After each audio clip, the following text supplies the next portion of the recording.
أعوذ بالله من الشيطان الرجيم بسم الله الرحمن الرحيم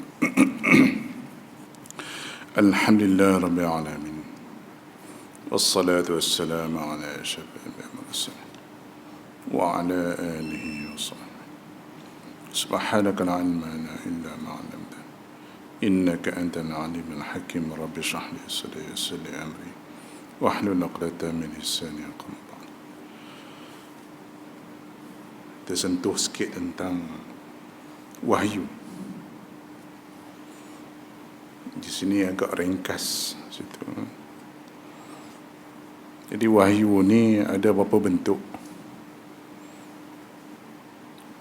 Pertama, yang paling common, yang paling biasa ialah melalui perantaraan Jibril. Itu yang biasa. Yang luar biasa ialah melalui mimpi atau direct. Direct ni tak ramai yang dapat. Kita boleh katakan Nabi kita sendiri antara yang direct.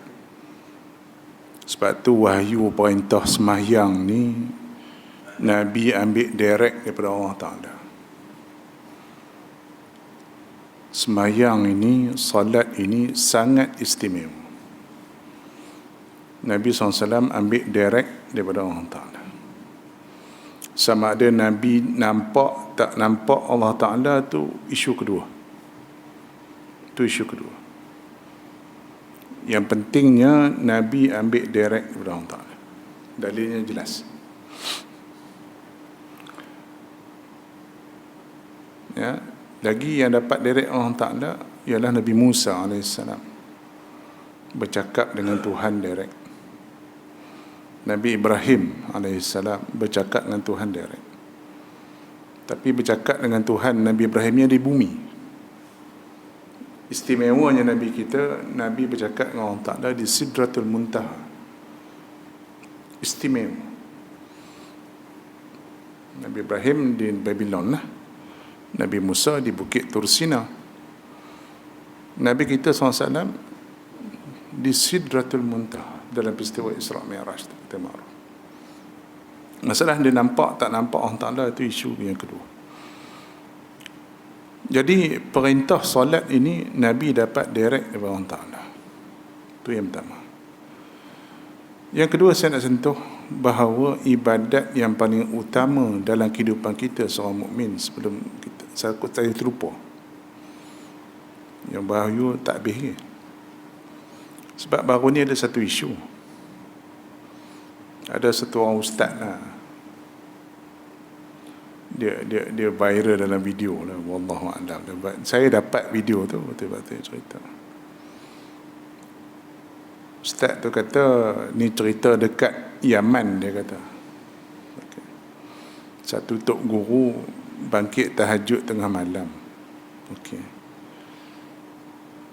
Bila dia bangkit tu, dia nampak rumah-rumah di kampung itu macam bercahaya. Nak cerita kasyaf lah ni. Nak cerita bab wali tak wali lah ni. Ni cerita dia. Dia bila cerita bab wali ni, dia jadi seronok. Tuan-tuan, macam awak ngajar ni tak apa nak seronok. Cerita bubuh batang hidung, demunggang, orang tak seronok. Dia seronok cerita wali tu, wali ni, turun bukit tu, turun bukit ni. Tu seronok dengan cerita macam tu. Inilah yang jadi stigma dalam kepala otak kita ini. Bila kata agama ni pelik. Bila kata ustaz tu hebat, dia boleh cakap benda pelik. Tu ustaz hebat. Jadi dia cerita ada satu tok guru dia turun daripada rumah tu, tengok kampung dia bercahaya. Jadi ada yang cahaya sikit, ada cahaya kuat, ada yang terang benderang, ada yang sampai naik ke langit cahaya dia. Tu cerita dia. Jadi Tok Syekh tu pun tengok, pergilah dengar apa benda yang orang rumah tu buat yang sampai bercahaya tu. Ada yang baca Quran, ada yang sembahyang, ya, ada yang tu, ada yang ni. Itu rumah-rumah lain. Dia nak tengok rumah yang cahaya naik ke langit tu. Dia pun pipi, dia tengok rumah orang tu tengah selawat. Jadi ustaz ni punya komen, selawatlah banyak-banyak, mudah-mudahan kita diampunkan dosa. Saya tak timbul ke isu selawat tu. Memang kita kata selawat ni pahala dia banyak. Yes, kita tak nafikan benda tu. Tapi cerita tu seolah-olah selawat lagi tinggi pahala daripada semayang. Itu saya tak gemar. Itu yang saya tak gemar. Dalam ibadat ni, dalam agama ni, dia tak boleh main sentimen. Dia kena ikut fakta. Dalam ibadat kita ni, ritual yang paling tinggi nilai pada Allah Ta'ala semayang. Tak ada ibadat lebih tinggi daripada semayang. Tu kena faham benda tu.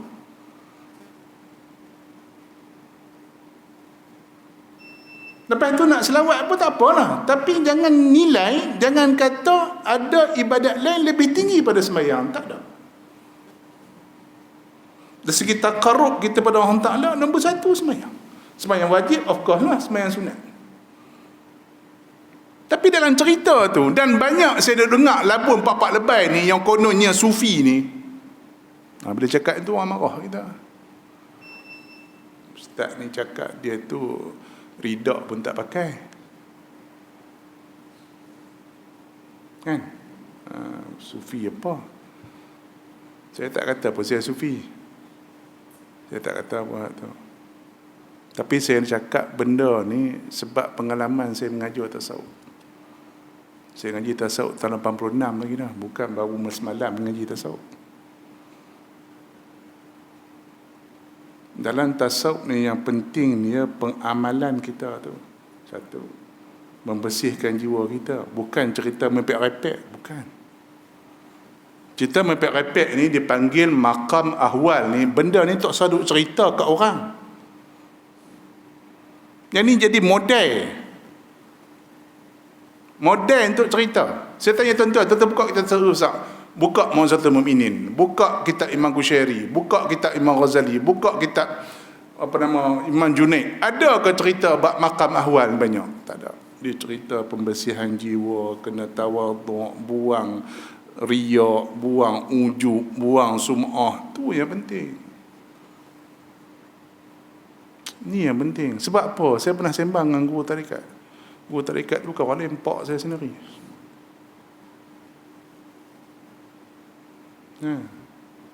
Saya tanya, adakah bila makam zikir kita meningkat, adakah nafsu kita juga bersih? Dah, belum tentu. Belum tentu. Mungkin kita zikir dah 70,000 kali 70 dah. Dah jadi khalifah tarikat dah. Adakah bila kita jadi khalifah tarikat, nafsu kita dah terdidik? Belum tentu. Tu cuma latihan zikir. Nafsu lain cerita. Sedangkan dalam tasawuf ni yang penting, didik nafsu tu supaya patuh dengan syariat. Tu nombor satu. Jangan over. Amalan ni jangan berat sebelah, tak mau. Ingat, perintah yang paling utama Nabi terima sembahyang. Nabi ambil direct daripada Allah Ta'ala. Perintah lain Jibril bawa turun. Menunjukkan bahawa ibadat solat sangat penting. Sangat penting. Lebih penting daripada yang lain. Bukan maksud saya kata selawat tak penting. Tak, bukan. Jangan salah faham.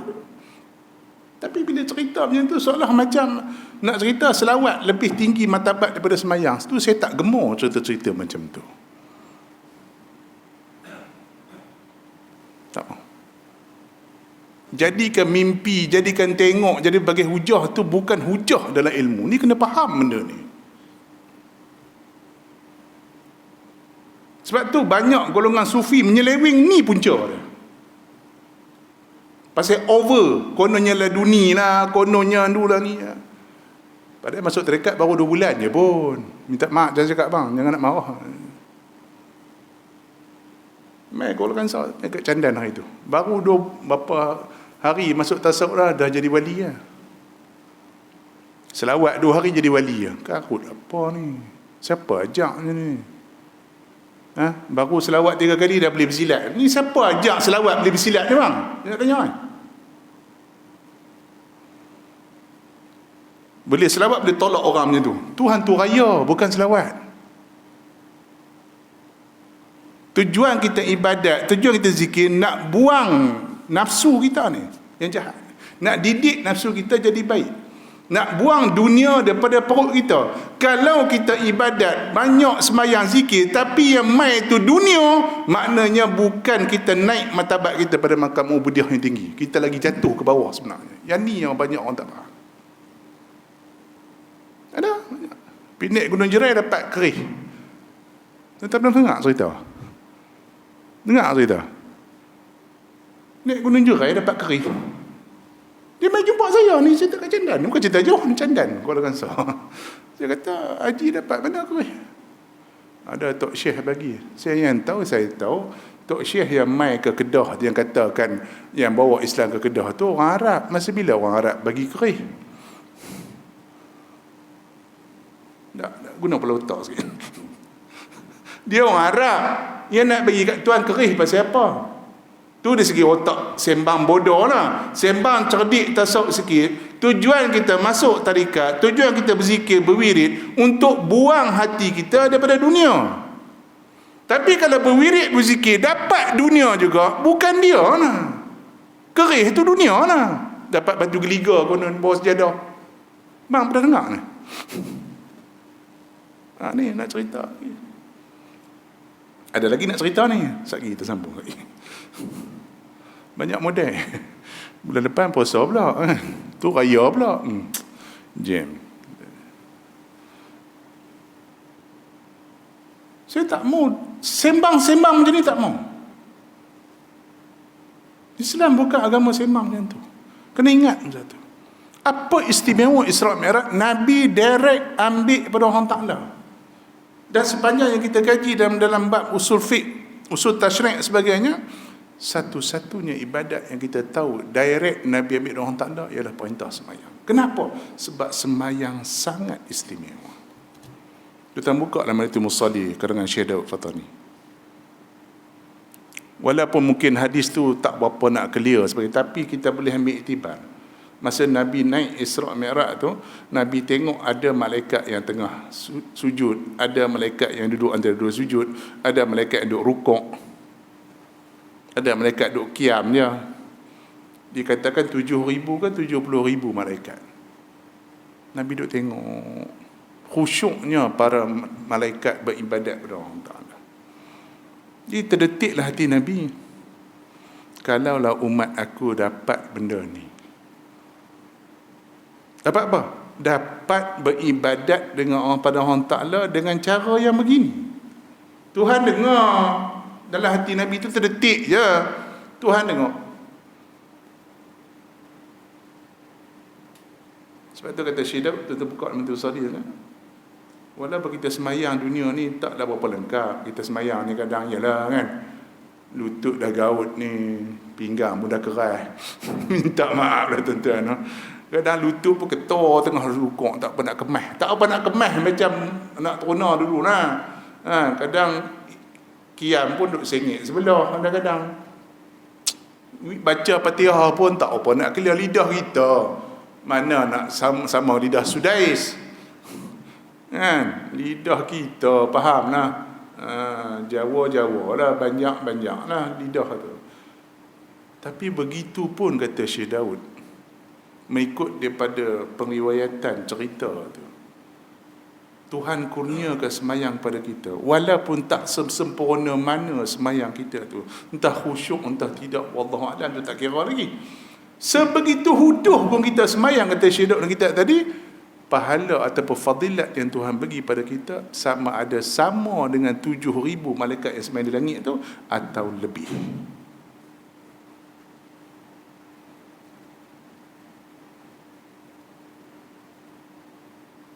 Bahkan kita tengoklah hadis-hadis yang Tuhan tanya pada malaikat yang turun tengok cerita kita.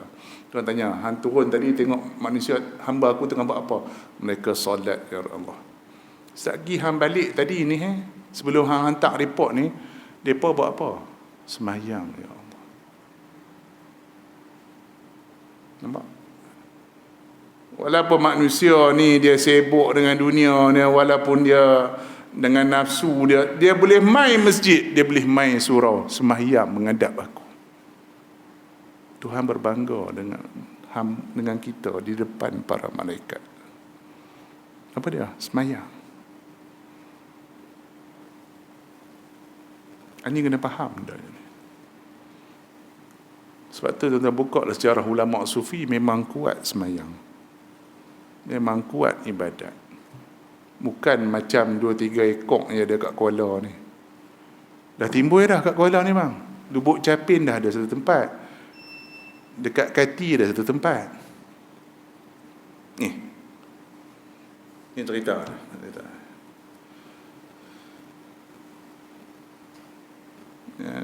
Mereka punya sembang ni ilmu kenali diri. Pernah dengar? Ada ustaz-ustaz tu main belah ni ada? Ustaz. Muka ustaz pun ustaz. Saya dengar dia cakap Arab meraban, nahu tak ke mana, sarah tak ke mana, apa tak ke mana. Dia ambil dalil tak mana pun tak tahu, apa pun tak ada. Tapi duk sembang kemas ilmu kenali diri, makrifat hakikat. Saya bagi tuan-tuan pada awal, saya beritahu, makrifat hakikat ni bukan benda pelik. Macam ni lah nak bagi tuan-tuan kenal sebentar. Tuan-tuan tahu tak kiamat ada? Nak bagi tuan-tuan faham mudah je. Tuan-tuan tahu tak kiamat ada? Siapa tak percaya angkat tangan? Nak mampu? Jadi kapiak. Siapa tak percaya Tuhan melihat? Semua orang percaya. Siapa tak percaya Tuhan mendengar? Semua orang percaya. Betul? Betul ke tak? Habis kenapa buat maksiat?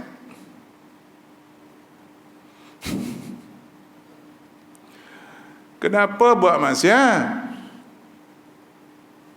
Di Malaysia ni yang paling kuat makan rasuah siapa? Orang Islam. Betul? Yang solat dia pejabat? Orang Islam. Tapi tanya yang ambil rasuah, yang solat dia tu, percaya tak orang Ta'ala melihat? Percaya? Percaya tak kiamat ada? Percaya? Percaya tak ada syurga neraka? Percaya? Habis pasal apa buat? Makna makrifat dia tak boleh kawal nafsu dia. Dia tahu kiamat ada, dia tahu akhirat ada, dia tahu syurga neraka ada, tapi dia tak boleh hidup macam orang bersiap sedia nak pergi syurga dan nak mengelak dari neraka. Dia tak boleh buat. Pasal apa? Pasal perut dia nafsu penuh. Dia tak boleh kawal nafsu dia. So mana makrifat dia rendah. Ada makrifat tapi rendah. So apa tujuan kita duduk dalam tasawuf, tarikat semua ni? Untuk didik nafsu kita tadi supaya takut pada Allah Ta'ala. Tu je. Makrifat ni maksudnya takut pada Allah. Tu je. Sebab kita kenal dia. Bila kita kenal dia, takut tak? Sebab tu Nabi kata, orang yang paling takut pada Allah, aku, kata Nabi. Pasal apa? Sebab Nabi paling kenal Tuhan. Sebab tu Nabi cukup kuat ibadat, walaupun tak ada dosa. Mai popok ni sembang makrifat, semayang pergi masjid pun tak. Haram sungguh.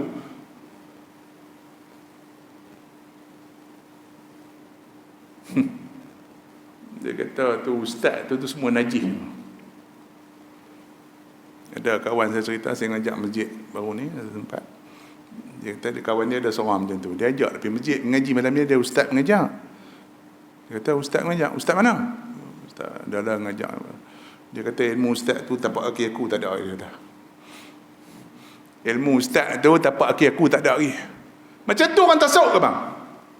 Bang, saya tanya ni, macam tu sifat orang tasawuf ke? Tuan-tuan cari dalam sejarah ulama sufi, adakah satu orang yang sombong?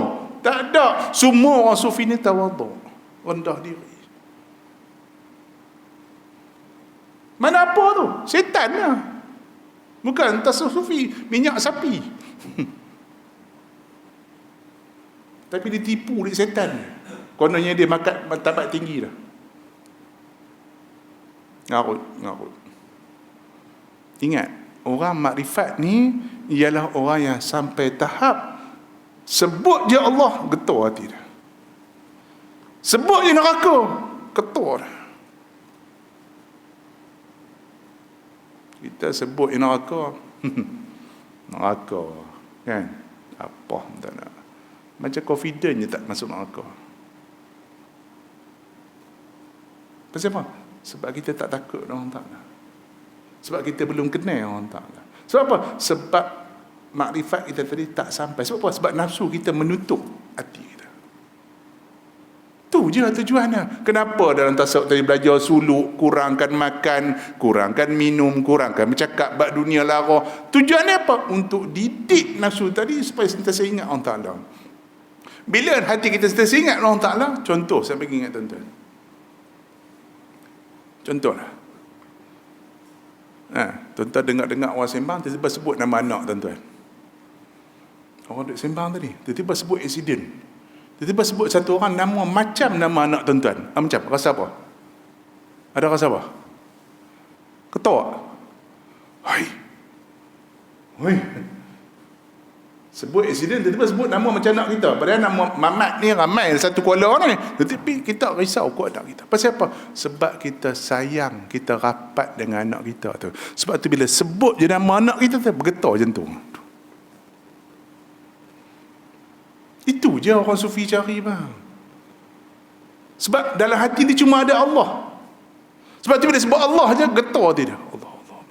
Ni dah apa tidak? Sebab tu saya kata, saya baru jumpa tuan guru saya baru ni pergi ada kursus di Kedah. Dia kata, ni nak cari orang sufi ni ngarut. Tak ada. Sembang boleh, mengaku sufi ramai, tapi nak jadi sufi ni bukan senang. Tak senang, susah. Sembang boleh, sembang bab makam, ahwal, makrifat, hakikat. Siapa pun boleh sembang. Siapa boleh sembang. Tapi hakikat tak ada. Siapa ada macam Imam Ghazali? Dia dipuji oleh manusia, naik pangkat, disanjung jadi rektor Madrasah Nizamiyah, dia resign, letak jawatan. Ada ke orang di dunia ni bila dipuji letak jawatan angkat tangan? Habaq Zat? Tak ada. Kita kena suruh berhenti, tak mau berhenti. Dia tak sedap.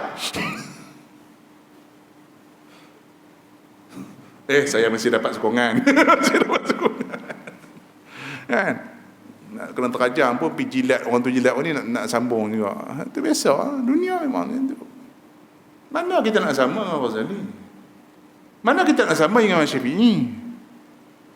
Dia dapat berapa ribu dinar bila Harun al-Rashid bagi berapa ribu dinar dalam istana, dijemput datang istana, dia pun Imam Syafi'i pun datang, dibagi berapa ribu dinar oleh Harun al-Rashid. Sebelum keluar pintu istana Harun Rashid lagi dah, Imam Syafi'i sedekah habis duit. Dia jumpa jaga, jumpa tukang cuci apa ni, Syekh ni tuanku bagi ambil bagi gampang. Habis. Dia masuk istana kosong, keluar kosong. Tuan-tuan boleh buat? Tak, saya nak tanya. Tuan-tuan dapat 10,000 dinar, sedekah habis kat orang, boleh? Tuan-tuan aku pun tak boleh buat. Bagilah sikit kan, dapat 10,000 bagi 200 tu kira banyak tu. Lain simpan nak beli kereta lagi. Betul? Bukan sufi. Tu makrifat. Ahmad bin Hanbal selepas disebat oleh tentera Ma'mun, keluar daripada penjara sampai belakang dia cedera. Kata anak murid dia, boleh kata kami dengar setiap malam Ahmad bin Hanbal bangun tengah malam munajat antara teriak sungguh-sungguh. Munajat. Sampai kata anak murid dia, Syekh buat dosa apa yang duduk teriak sampai tak tahu. Kami tengok Syekh ni bagus semua. Ini macam orang buat dosa besar ni pasal apa? Dak kata Ahmad bin Hanbal, aku malu dengan Allah. Malu pasal apa?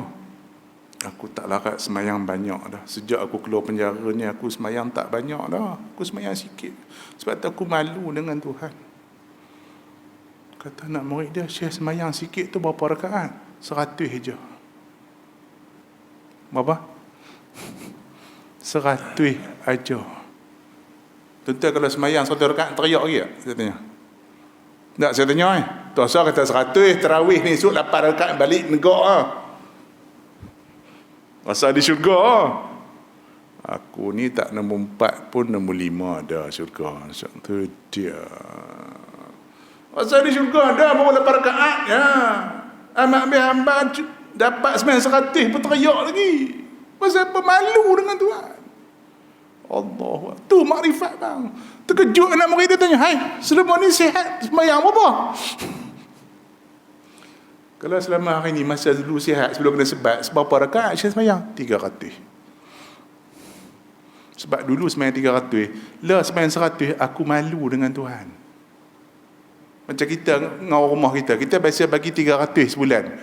Tiba-tiba kita bagi 100 je, malu tak? Malu lah. Tu umpama dia.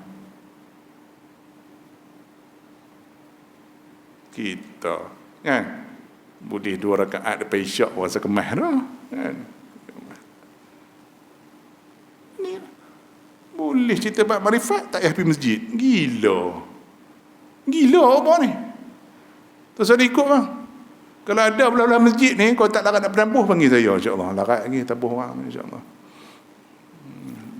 Orang macam tu elok bohong nak kajang. Buat menyemak dunia.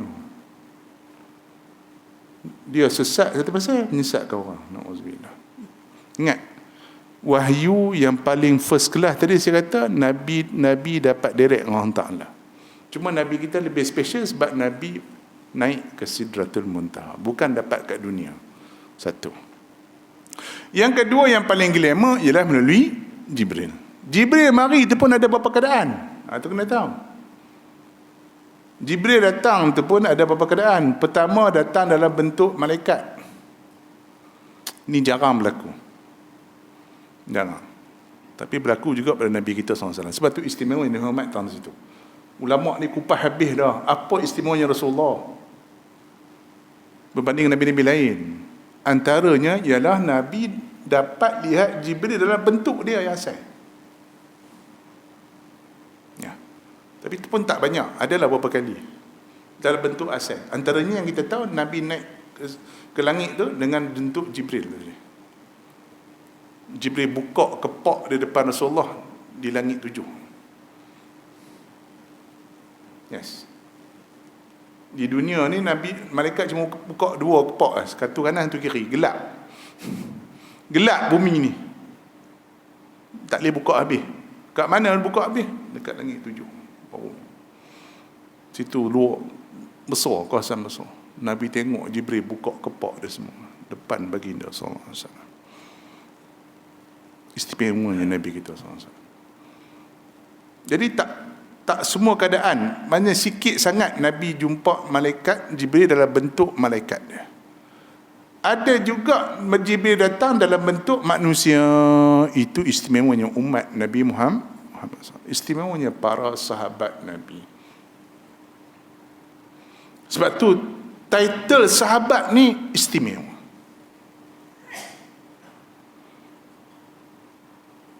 Berbagai tafsiran ulama apa maksud sahabat.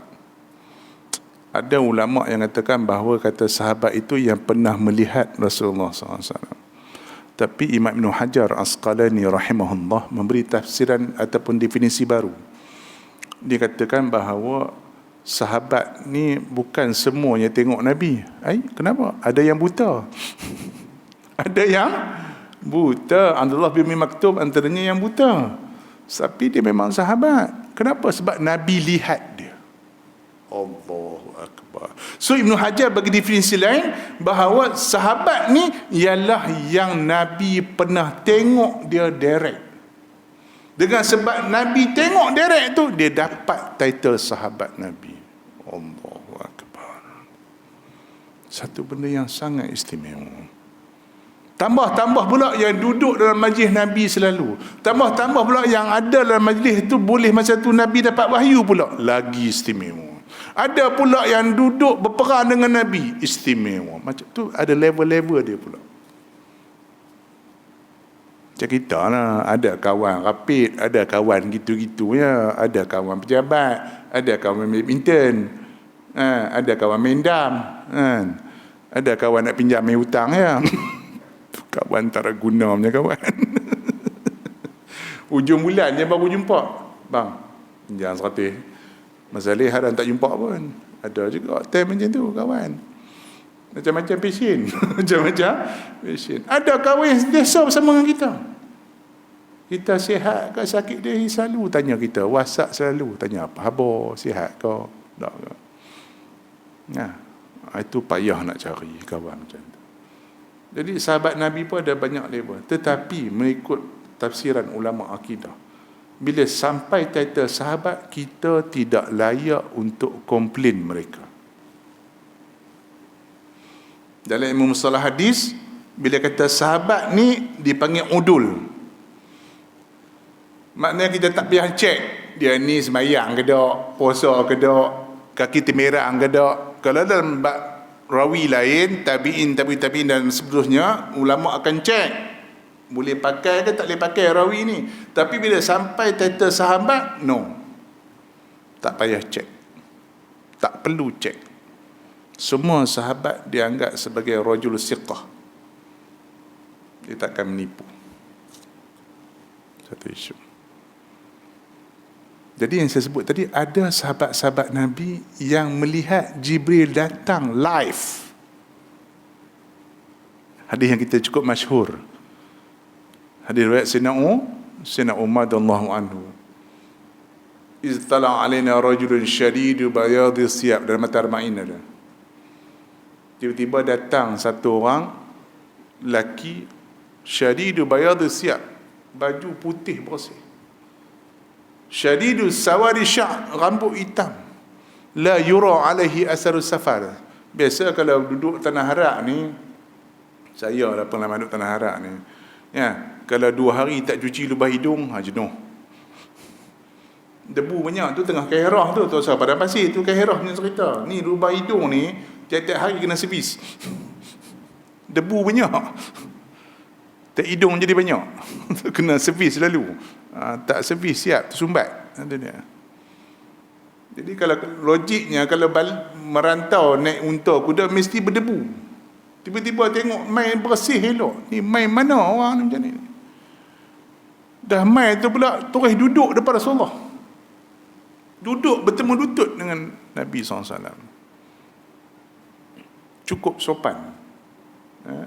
Bertanya tentang iman, Islam dan sebagainya. Hadis tu panjang. Kan? Kata Umar, bila habis bersembang dua tadi, dia pun balik. Aku termanggu sekejap, kata Umar. Umar ada tepi Nabi. Nabi tanya, Umar, tahu tak siapa mari? Allah wa Rasuluhu a'lam. Tak tahu ya Rasulullah. Itulah Jibril. Allah malaikat, para sahabat Nabi dapat tengok live Jibril. Sebab tu makam dia orang hebat. Ada yang dapat dengar direct wahyu lepas Nabi dapat. Nabi baru dapat wahyu fresh, terus dia pun dengar. Itu sebab makam sahabat ni tinggi. Kita tak boleh nak komplain. Sebab tu ulama akidah kata, wa ma jara bainal ashabi naskutu. Apa yang berlaku dengan para sahabat, kita kena diam, jangan duk komplain banyak. Walaupun nampak macam pada pandangan kita macam salah. Contohnya Talhah dengan Zubair bangkit lawan Sayyidina Ali. Talhah, Zubair, Aisyah bangkit lawan Sayyidina Ali. Bang, Aisyah tu siapa? Isteri Rasulullah. Talhah, sahabat Nabi, yang antara sahabat besar. Zubair ni siapa? Sepupu Nabi. Baru tahu nah. Malam ni baru tahu nah. Kita tahu sepupu Nabi Ali ya. Nah, Zubair ni pun sepupu Nabi, tapi belah mak saudara dia. Betul lah, Ali sepupu Nabi, menantu Nabi juga, betul. So sebab kita nak backup Ali ni, kita salahkan Talhah, Zubair dengan Aisyah. No, tak boleh. Itu macam mana nak buat? Tak usah duk bincang. Mereka pun dah meninggal habis dah. Cerita pun dah lepas 1000 tahun lebih dah. Kita pun tak tahu apa sebenar yang berlaku. Kita tak tahu. Tak ada siapa pergi rakam kamera masa tu. CCTV tak ada. Tak ada.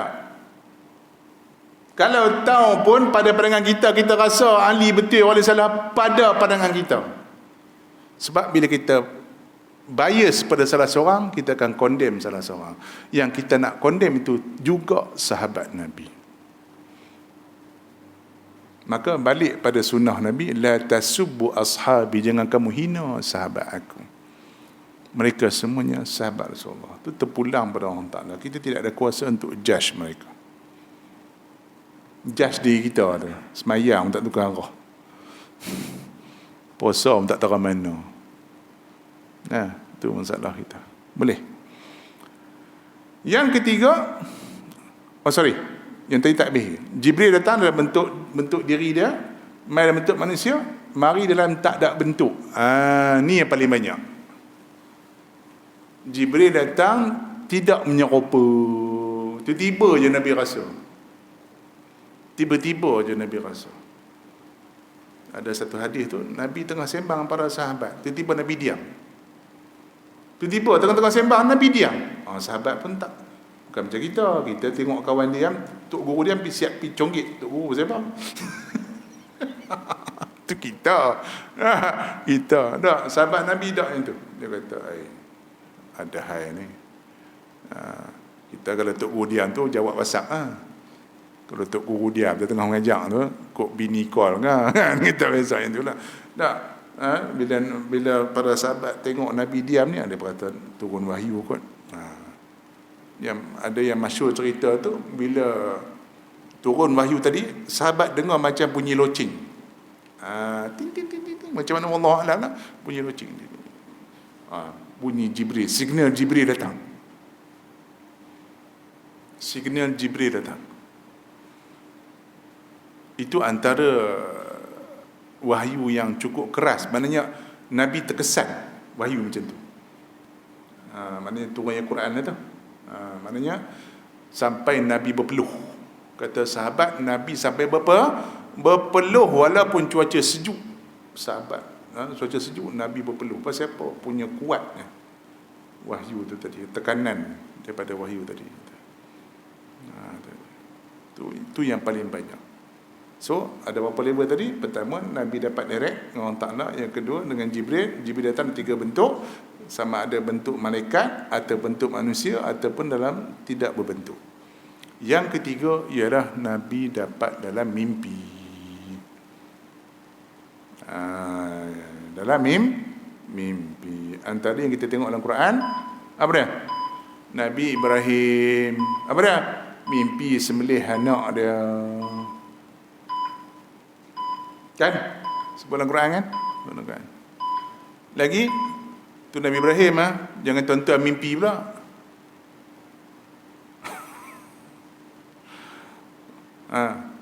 Ustaz, malam tadi mimpi sembelih bini saya. Tu yang selesai tadi. Mimpi sembelih ayam tak apa. Api dah sembelih. Sembelih kambing tak apa. Tu pun kambing sendiri, jangan kambing orang. Mimpi sembelih bini dia pada kacau. Biar pilih seorang tu pergi tembak bini tengah tidur, tu lain cerita lah kan. Kacau bang. Orang kita sangat tengah kacau jiwa. Jiwa orang kita ni tak stabil. Tu tujuan tasawuf. Dia tak ada lain. Supaya jiwa kita tenang dengan zikrullah. Supaya jiwa kita tenang dengan Allah Ta'ala. Supaya kita istiqamah dengan syariat. Itu je. Tu je tasawuf. Tak ada benda lain. Tasawuf dia fikir benda lain. Pelik-pelik. Lepas tu pasal apa? Pergi suluk tu. Tuan-tuan duduk kat rumah macam tu. Tapi tengok TV. Bukan bertasbih kan? Tengok drama. Ui, drama best. Tengok awet cuy pula. Tinggal tasbih. Kan? Jadi orang suduk dia tinggal sat benda tu. Pergi sat duduk pondok seminggu 2 minggu zikir, sebab tinggal sat handphone pun tutup. Ingat istiqamah zikir. Tu je. Latihan. Sebab kita yang melalai kita dengan orang tak lain dunia. Tu je. Bukan maksud buang dunia. Atur nafsu kita supaya tunduk pada perintah Allah Ta'ala. Itu je. Itu kata makrifat. Apa tanda makrifat tadi? Bila kita rasa makin lazat ibadat. Selama ni rasa berat nak pergi masjid, berat nak baca Quran, berat zikir, berat selawat. Tiba-tiba bila kita dah latih, tiba-tiba rasa sedap. Tak rasa berat pun nak bangkit semayang, tak rasa berat pun nak pegang Quran. Dia mula main.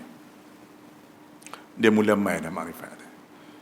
Kemudian kita mula benci dah maksiat, tak marah. Nak mengumpat ke, nak fitnah orang, cerita-cerita karut-karut, tak mahu. Benci lah. Itu tanda makrifat. Naik lagi, bukan setakat benda haram, benda makruh-makruh pun tak mahu. Rokok-rokok pun tak mahu. Ni sambil duduk ceramah tu, rokok YouTube. Haram sungguh. Sembang pasal makrifat. Ulama Azhar kata haram, ulama kebangsaan kata haram. Cuma kita yang sendiri kata makruh.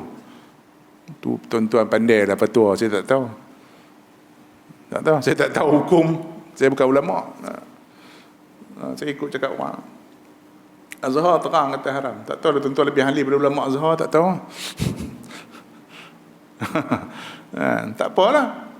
Mana kata makruh sekalipun nak, orang sufi makruh pun tak mau. Pasal kata makruh. Benda harus pun kalau banyak-banyak tak mau. Sembang banyak-banyak tak mau. Makan banyak-banyak tak mau. Kita kau dapat makan kau selagi tak clear pinggan, tak clear periuk tambah. Selagi boleh syapdu, lauk sedap pula, terang kan. Belum lagi. Belum. Jadi dia dah lazat ibadat, dia rasa ibadat itu bukan semata-mata nak cari pahala, bukan semata-mata nak takut neraka, bahkan dia rasa ibadat itu dia makin seronok. Itu makrifat. Macam tu kan tadi, dia tinggalkan maksiat bukan semata-mata takut neraka, tapi memang dia benci maksiat, sebab maksiat itu Tuhan tak suka. Bila Tuhan tak suka, dia pun tak suka. Itu makrifat. Itu je. Boleh bang? Terus ada pening-pening kepala bang. Kenali dirilah konon, wujud ada berapa. Ni memang gila. Dia belajar mana aku pun tak tahu. Yang best tu ayat dia keluar tu yang tak tahan tu, orang la tak dengan Yusruddin. Itu yang tak tahan tu ayat tu. Ayat tu ustaz tadi tu. Orang la tak dengan Yusruddin. Tak dengan Yusruddin.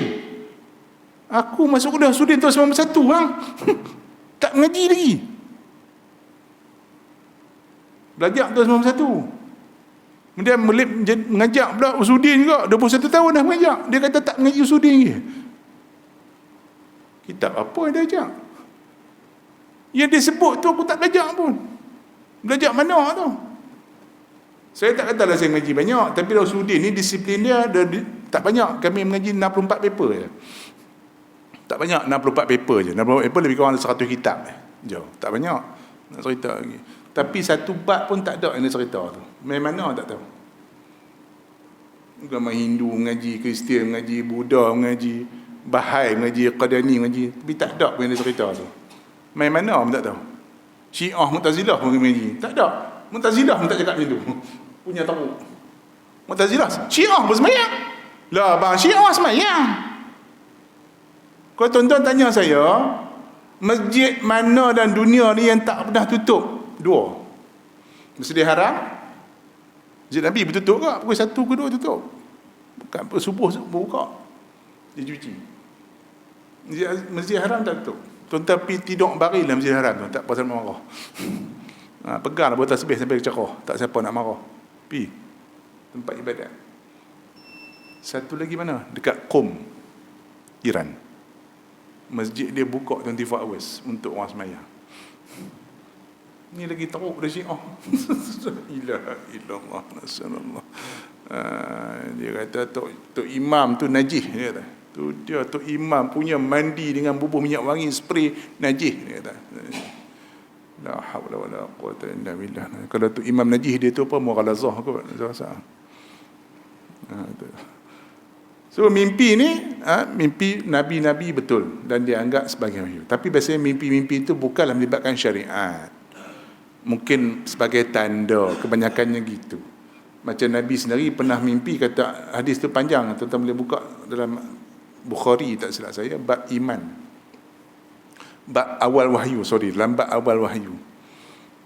So kata Aisyah, antara tanda kenabian mula tu Nabi mimpi nampak macam cahaya subuh. Cahaya subuh ni tak dapat kat bumi Melaya kita ni. Tuan-tuan, siapa dapat tengok cahaya subuh kat tangan? Yang tuan-tuan tengok tu cahaya matahari dah pukul 9. Itu bukan cahaya subuh. Bukan. Di bumi kita ni payah. Tak apa kita Perak ni bukit pula banyak, payah. Nak tengok betul-betul tepi laut, tu pun susah nak tengok. Dan kalau awan, langit cerah sungguh.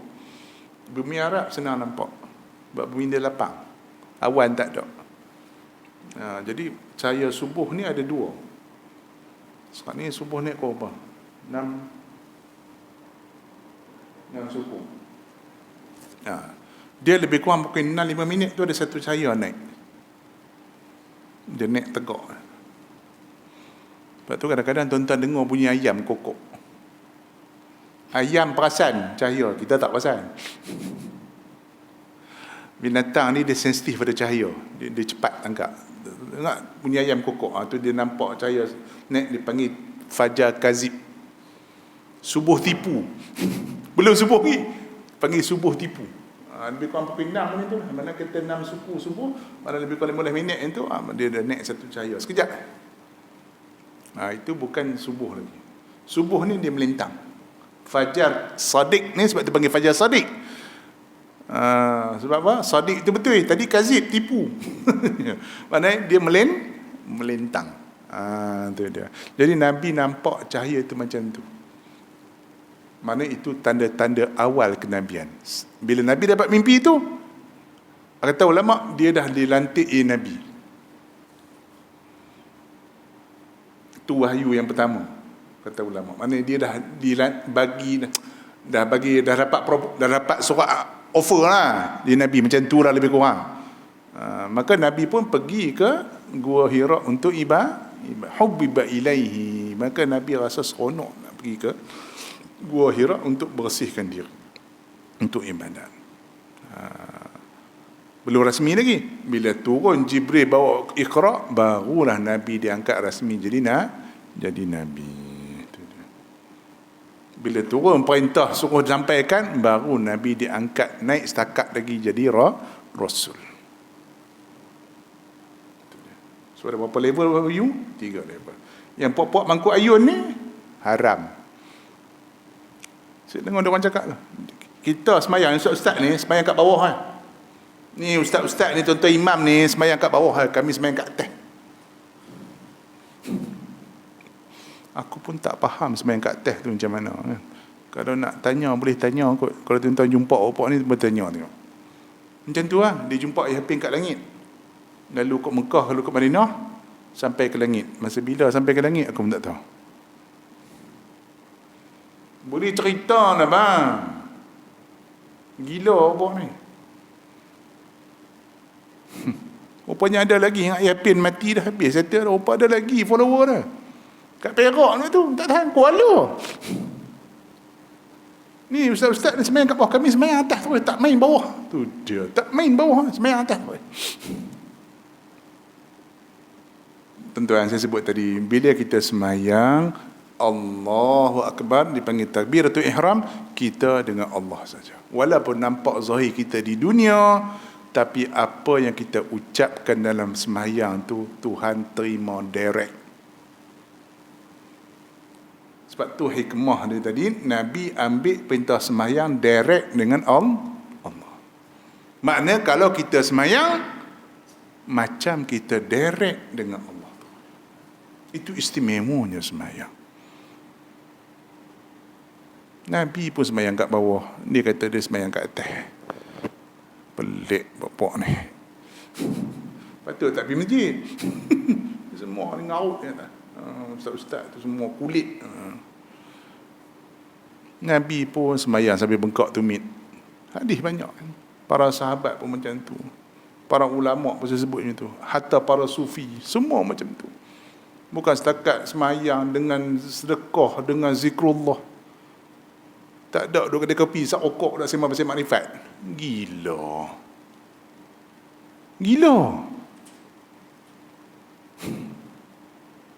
Sebab saya dah berjumpa dengan orang macam ni, orang yang hebat ni. Bukan orang ni bang, Tok Guru saya 2 orang. Saya cerita tu bang. Tok Guru saya sampai level wali lah. Tak wali pun separuh wali lah. Seorang tayar kereta tercabut. Tayar kereta tercabut. Tentu kalau tayar kereta tercabut macam tunggu bapak ni, tak masuk parit pun tersadar tepi jalan lah. Tu dia boleh tak sedar tayar kereta tercabut, sampai rumah parking baru tahu tayar kereta pun dam jatuh. Rupa tayar tercabut, tak mana cabut tak tahu. Astagfirullah. Tu tuan guru saya. Seorang lagi best. Nak pergi mengajak kereta habis minyak tengah jalan. Tok guru, orang kawan kaya, orang susah, hidup lebih kurang je. Minyak kereta habis. Tengok minyak kereta habis. Tok guru macam mana ni? Duduk tepi bendang. Kereta tersadar tepi bendang. Cedok ayat bendang. Cedok ayat bendang masuk dalam kereta, jalan, start balik. Tuan-tuan jangan buat.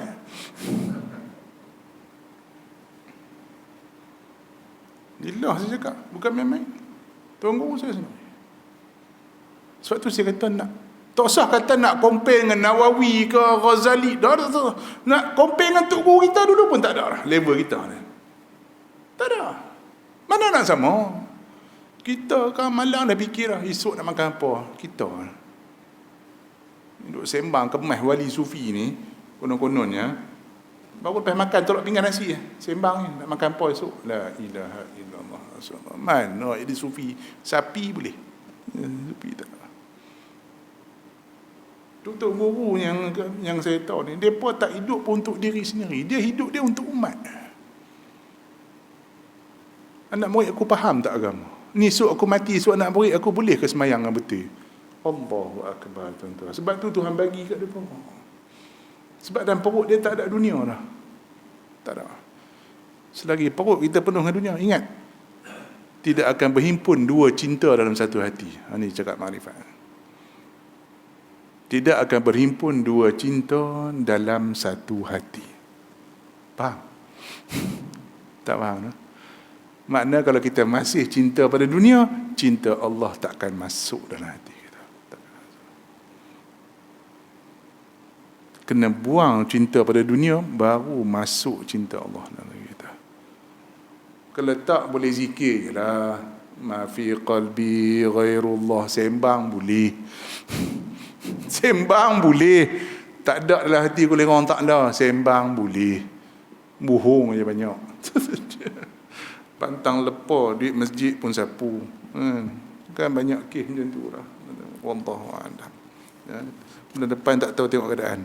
Kalau dah puasa, biasa tak ada kot. Tengok kalau sebelum puasa kita sambung sikit lah. Bismillahirrahmanirrahim. Alhamdulillah. Amin.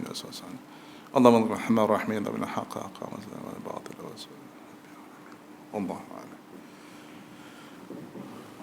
Sebulan lagi puasa.